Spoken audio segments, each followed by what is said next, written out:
Assalamualaikum warahmatullahi wabarakatuh. Nama saya Andika Rahman Rizky Lega. Dan saya Ian Fadila Gea. Kami akan mempresentasikan makalah kami yang berjudul Kekhalifahan Nabi Adam. Mari kita simak presentasi kami. Baik, yang pertama penciptaan Nabi Adam.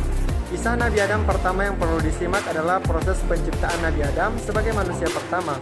Dalam Quran Surat Al-Baqarah ayat 30, Allah mengatakan kepada malaikat sebelumnya bahwa dia akan menciptakan khalifah di bumi. Di sini muncul percakapan antara malaikat dan Allah. Ingatlah ketika Tuhanmu berfirman kepada para malaikat, sesungguhnya aku hendak menjadikan seorang khalifah di muka bumi. Mereka berkata, mengapa engkau hendak menjadikan khalifah di bumi itu orang yang akan membuat kerusakan padanya dan menumpahkan darah? Padahal kami senantiasa bertasbih dengan memuji engkau dan menyucikan engkau. Tuhan berfirman, sesungguhnya aku mengetahui apa yang tidak kalian ketahui. Dari ayat tersebut di atas dapat kita pahami bahwa malaikat sempat mempertanyakan mengapa Allah hendak menciptakan khalifah di muka bumi, yang nantinya mereka akan berbuat kerusakan serta saling menjatuhkan. Namun Allah lebih mengetahui segala hal dibandingkan malaikat, sebab Allah adalah zat yang maha mengetahui. Penciptaan Nabi Adam sebagai manusia pertama oleh Allah juga dijelaskan pada Quran Surat Al-Hijr ayat 26 sebagai berikut, yang artinya, dan sesungguhnya kami telah menciptakan manusia atau Adam dari tanah liat kering yang berasal dari lumpur hitam yang diberi bentuk. Yang kedua yaitu iblis menolak bersujud kepada Nabi Adam. Setelah menciptakan Nabi Adam, Allah kemudian memerintahkan malaikat dan iblis untuk bersujud kepada Nabi Adam. Seluruh malaikat dapat menaati apa yang diperintahkan Allah, sedangkan kaum iblis menolak perintah tersebut. Mereka menganggap derajatnya lebih mulia dibandingkan manusia, dengan alasan mereka diciptakan dari api, sedangkan manusia hanya dari tanah. Allah pun murka dengan sikap yang dilakukan iblis. Akhirnya, iblis dikeluarkan dari surga Allah. Dari hal ini, kemudian iblis bersumpah akan menggoda manusia untuk berbuat keburukan. Yang selanjutnya, kisah Nabi Adam dan Hawa. Setelah diciptakan, Nabi Adam menjalani kehidupan di surga. Namun diceritakan bahwa Nabi Adam mulai merasa kesepian. Kemudian dengan alasan inilah Allah menciptakan pasangan untuk Nabi Adam, yaitu Hawa. Nabi Adam dan kekasihnya, yaitu Hawa, hidup bersama di surga. Allah pun memperbolehkan Nabi Adam maupun Hawa untuk menikmati apa saja yang terdapat di surga. Namun ada satu larangan yang mereka tidak boleh lakukan, yaitu memakan buah koli.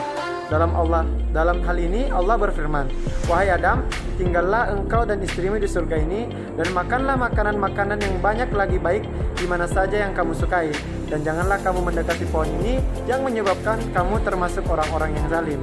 Kesempatan inilah yang dimanfaatkan iblis untuk mengganggu manusia, yaitu Adam dan Hawa. Dikatakan pada suatu ketika iblis menghasut Adam dan Hawa untuk mencoba buah koli. Terkena bujuk rayu iblis.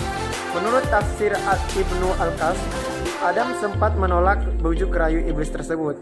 Namun karena Hawa begitu penasaran dan ingin mencoba buah koli, kemudian Adam mengabulkannya dan turut memakannya.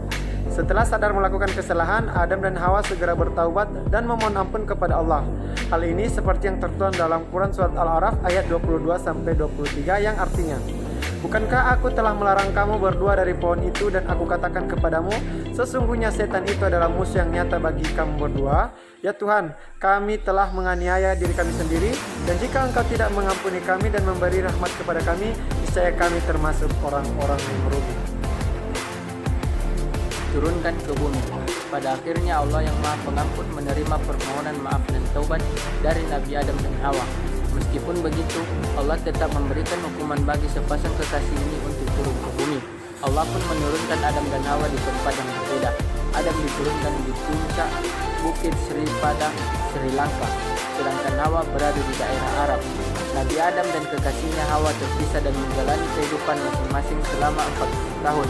Namun akhirnya Allah mempertemukan mereka kembali di Jabal Rahmah. Setelah itu Nabi Adam dan Hawa menjalani hidup bersama di bumi. Nabi Adam memulai belajar bercocok tanam untuk bertahan hidup di bumi, sampai akhirnya mereka dianugerahi anak kembar pasang-pasangan. Kisah Habil dan Qabil. Anak kembar Nabi Adam yang pertama adalah Habil dan Layutsa, sedangkan anak kembar kedua adalah Qabil dan Iklimah. Kembaran Habil diceritakan memiliki paras yang kurang menarik, sedangkan kelima kembaran dari Qabil sangat cantik. Pada saat itu Adam diperintahkan oleh Allah untuk menikahkan anak-anaknya secara silang. Jadi tidak boleh anak dari Adam menikahi dengan kembarannya sendiri. Ketika Adam hendak menikahi Habil dan Iklimia, Qabil mengajukan protes. Qabil merasa lebih berhak atas diri Iklimia karena dia adalah saudara kembarnya. Qabil tertarik pada kembarannya sendiri karena kecantikannya. Allah kemudian memerintahkan Habil dan Qabil untuk berkurban melalui Nabi Adam. Kurban yang diterima Allah akan menentukan siapa yang berhak atas Iklimia. Qabil yang seorang petani dan sombong memilih seikat gandum yang jelek untuk berkurban, sedangkan Qabil yang peternak mengorbankan kambing muda dan gemuk. Setelah keduanya berkurban, Allah kemudian menurunkan cahaya putih dan mengangkat kambing dari Habil. Berarti Habil yang ikhlas berkurban berhak atas dari Iklimia. Qabil marah dan tak ingin Habil menikahi kembarannya. Setan memanfaatkan kemarahan Qabil dan membujuknya untuk memukul Habil. Qabil yang dikuasai amarah lalu memukul Habil. Habil tidak memberikan perlawanan karena tidak ingin menjadi masalah besar. Celakanya pukulan Qabil membuat Habil terbunuh. Qabil takut dan bingung. Dia tidak tahu cara menyembunyikan Habil yang telah tak bernyawa.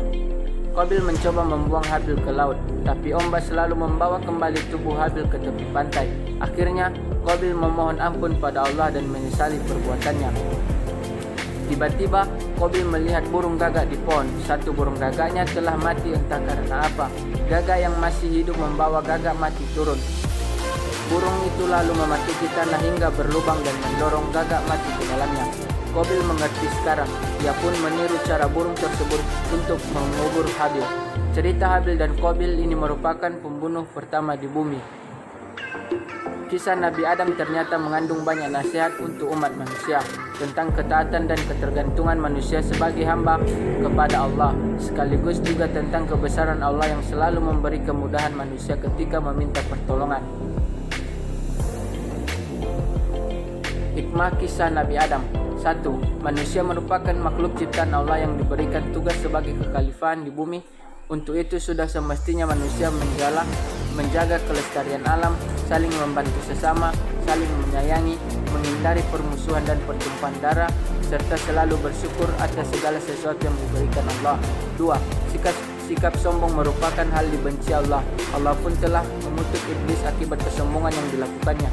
Untuk itu, berusahalah menjadi makhluk Allah yang rendah hati, meskipun Allah memberikan banyak kenikmatan selama hidup di bumi. 3. Segera bertaubat saat melakukan kesalahan. Begitu pula yang dilakukan Nabi Adam dan Hawa saat melanggar aturan Allah dan memakan buah kuldi. Memohon ampun kepada Allah dan berjanji tidak mengulangi hal yang sama di kemudian hari. Keistimewaan Nabi Adam. 1. Diciptakan langsung dengan tangan Allah yang mulia. 2. Ditiupkan langsung ruh ciptaan Allah kepadanya. 3. Malaikat diperintahkan untuk sujud kepadanya. 4. Diajarkan kepada nama-nama segala sesuatu. Baik, demikianlah hasil presentasi kami. Semoga apa yang kami presentasikan dapat dipahami dan dapat diambil hikmahnya. Jika ada kesalahan dan kesilapan dalam kami menyampaikan presentasi kami ini, kepada Allah kami mohon ampun, kepada kita semua saya mohon maaf. Kami akhiri wabillahi taufiq wal hidayah. Wassalamualaikum warahmatullahi wabarakatuh.